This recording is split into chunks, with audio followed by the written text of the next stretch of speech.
everyone, and welcome to our YouTube channel, Moneyline with Nancy at TV. In case you're not a subscriber yet, please do subscribe.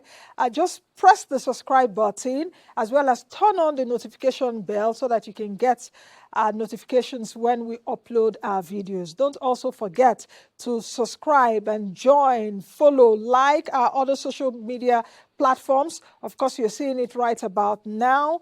Don't also forget to share this video across your platforms. Enjoy the video.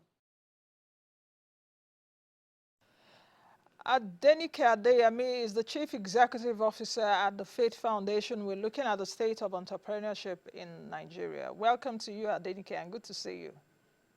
Thanks, Nancy. Thanks for the invitation, and good to see you too. Good to see you. Now, let's get started. What's the state of businesses in Nigeria? How did we fare in 2024? Your Faith Foundation report, of course, which you sent to me just in December, I had time to go through it. I had mixed feelings, actually, when I was reading that report. Yes, not that of excitement, but can you just speak briefly about what you guys found out?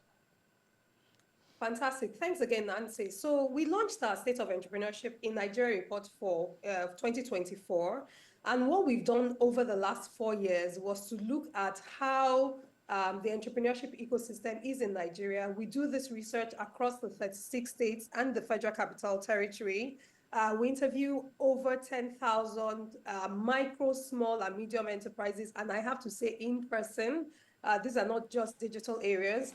And we test what we've identified as indicators of entrepreneurial growth or otherwise, particularly in Nigeria. So first of all, we look at perception of opportunities.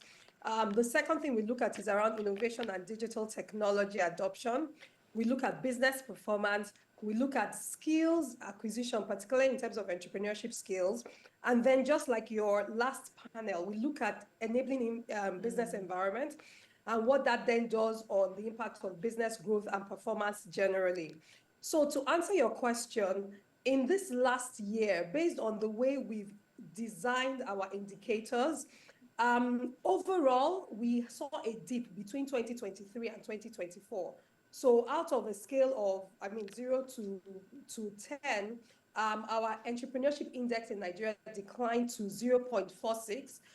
From about 0.52 in 2023.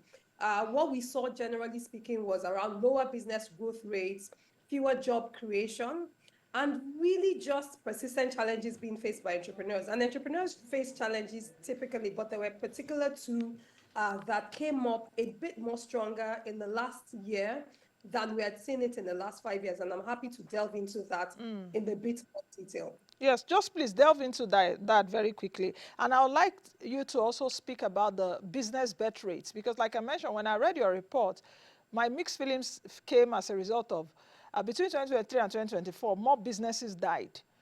So that means that more people are out of jobs, and people seeking new jobs will not find. So it's better whether you hold the one where you hold now, wherever you are working, because that's what it is, that if your employer does not lay you off. So business bet rates in Nigeria, I would like you to add it to the analysis you want to make. Yes. So the way we do our survey is that we ask very specific questions on one hand, then also look at specific existing data that exists, just in terms of very clear data sources for information. And then we try to find what are the consistent things that we're seeing across the board. And for the first time, when I say for the first time, I mean, if we looked at year on year from 2022 to 2024, we had more incidences of businesses shutting down than did. So when we started maybe in 2022, with the nationwide survey, it was maybe about 37% of businesses, but what we then saw was 50% last year.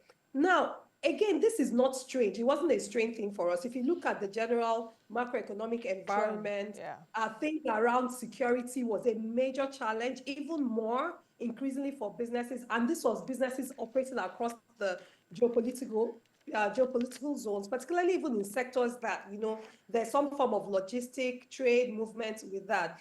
But then the thing that also came up the most was energy costs, cost of fuel, cost of transportation, We're talking about very, very small businesses where, whether for the micro entrepreneurs or nano businesses themselves, or even the staff, for those who have staff themselves, an increase in transportation fare from 300 to 1,000 naira can be very, very significant for a business. So what then happened was people are either constricting and reducing their business sizes, because it's only to a large extent you can pass on the cost to the consumers and the customers. Or in some cases, even shutting down their businesses. And like you said, that really is not good for economic growth, development. There are general issues also around economic productivity, because yes, we do have about 40 million micro, small, and medium enterprises. But what you're then seeing is that we're significantly low productive capacity for our businesses. So the potential of the GDP impact, you are not seeing that. Potential of value adding jobs, you are It's not not seeing that strong. to the extent that you are seeing because of this macroeconomic situation, even monetary and fiscal factors that come into play too. I would like you to speak about the leading states, because in 2024 you said that Anambra and Ebonyi State led the rankings with a score of 0.77. I'm wondering why Anambra and Ebonyi. I would expect to see like a Lagos, a Rivers, FCT, for example. Anambra, why? Anambra is even still challenged now with security issues. There's still a sit at home on Monday. Ebonyi is also a neighboring state to Anambra. I served in Ebonyi State. I know between when I served till now, there's been a lot of development. But I'm talking in terms of high industrialization and productivity. I wouldn't think that Ebonyi State will be there. So yes, great question, and great questions that we also get from others. Now, I want to say that, this looks at nano, micro, small, and medium businesses, right? So we're looking at very small scale cottage industry businesses, not just the large ones, which are over 80% of the businesses that we have speaking in Nigeria. What we've seen when we do the state level index, because when we do the state level index, we then also compare them across the 5 areas which impact that. But even in some of the states in the south, is because they've had the sit at home to a large extent. What you also see is entrepreneurs also rising in the face of those challenges. So they already know that there's a day from that week that they may not be able to open their businesses and the like, and then adjusting for that. So that's number one. The other thing that we've also seen, and this also happened like in the last 2 to 3 years, it's sometimes the change of government and the ability for government to set up very specialist enterprise support organs that are domiciled in the local governments to then support the states, to support entrepreneurs in the states, are very important. So yes, there's some states you would expect to be there because they are large commercial centers and they probably have more corporate entities that are there, which is large-scale businesses. But at the end of the day, the entrepreneur is saying, how easy is it for me to understand the opportunities, the programs, the policies that the states have made available for it to be easier for me to run a business? What are the opportunities that the state is making available, even in terms of maybe things like grants? And grants are critical because of access to credit and funding issues for entrepreneurs. And then also, how is the state also domesticating policies and programs in a way that is easy for me to reach and access? And so you find out that unlike in other countries, we've seen some of our state of entrepreneurship in terms of the states jumping up and down because a new government comes in, they put in a lot of programs and initiatives, and within 3 to 4 months, people are seeing it, or a government exits and you don't find the new government taking on or continuing with those programs, and it then drops evidently. And I think for us, the lessons here is also around continuation of programs and policies and initiatives, even when governments leave, because these things have an immediate or almost immediate effect on businesses, their productivity, their growth, and the impact that they are seeing on the government, on how that enables or disenables their businesses for growth. Also remember that if we even think about it, some states probably also have, just like some states are more commercial because of their location or their prominence or something, some states also appear to have entrepreneurial inclinations in certain designs around that. And you see that for some of Yeah. our tools. Okay. Well, I'll leave that. Yes. Yeah, I understand that, and I like that. That some states are a bit more entrepreneurially inclined than the others, so it shows. That's what you're trying to say. That affects some of the things, our perception of opportunities, Position. right? Yeah. But even when there's an issue, yes. And that's the other thing that we also saw, even generally across the country, the perception of opportunity increased, but people are hesitant to set up businesses. And generally speaking, in Nigeria, that stands out strong. When we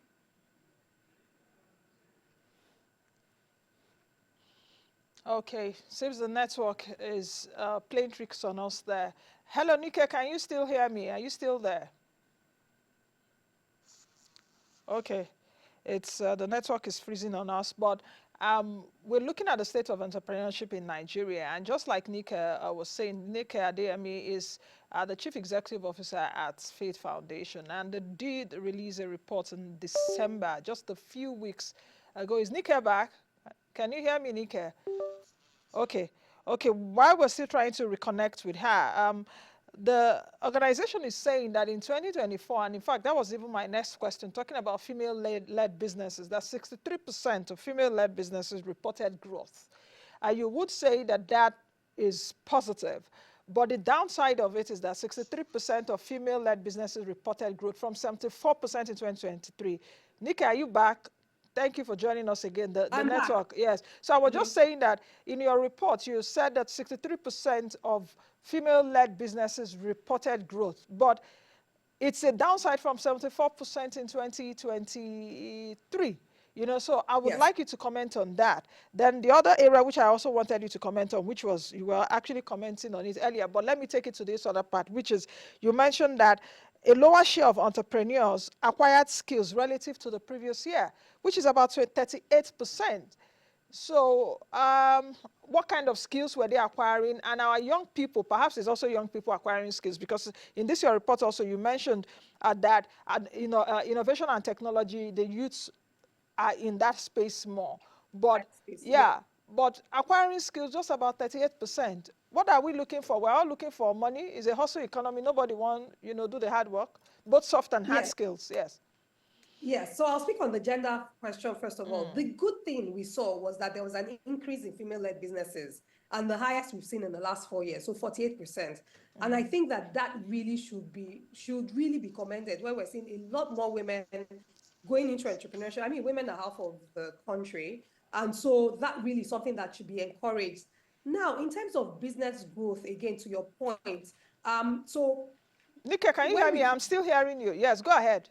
Yes, I can hear you very well. Yes, go Thank you. ahead. Yes. In terms of business growth, like you had mentioned, for this year, what we saw was that for the women, they had more business, they recorded more business growth, but the challenges around making sure that that growth then that translated Okay.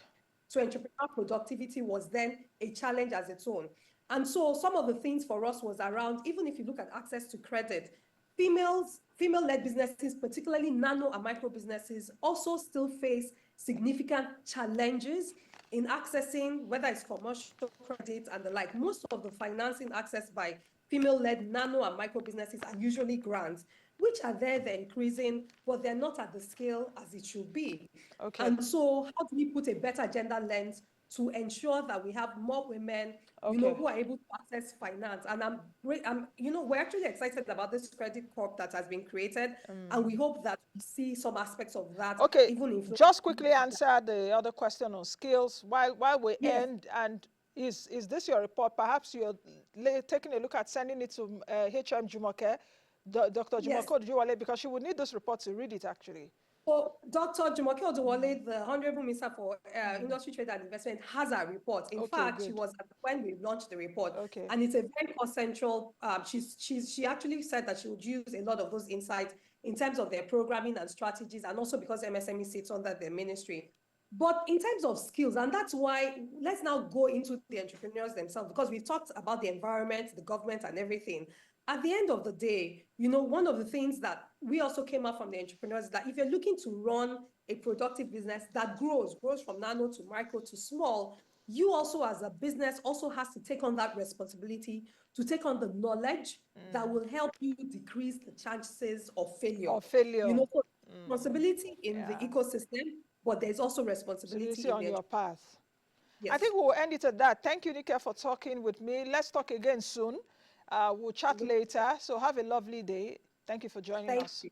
All right. Thank you very All right, that's Adenike Adeyemi, the Chief Executive Officer at Faith Foundation. We've been looking at the state of entrepreneurs. That's the state of entrepreneurship in Nigeria, state of businesses, especially nano, micro, small, and medium. I'll see you all again tomorrow. Be the best you can be and be the change that you want to see. I am Nancy Naji. Thank you for making it up to this minute watching the video. Thank you all.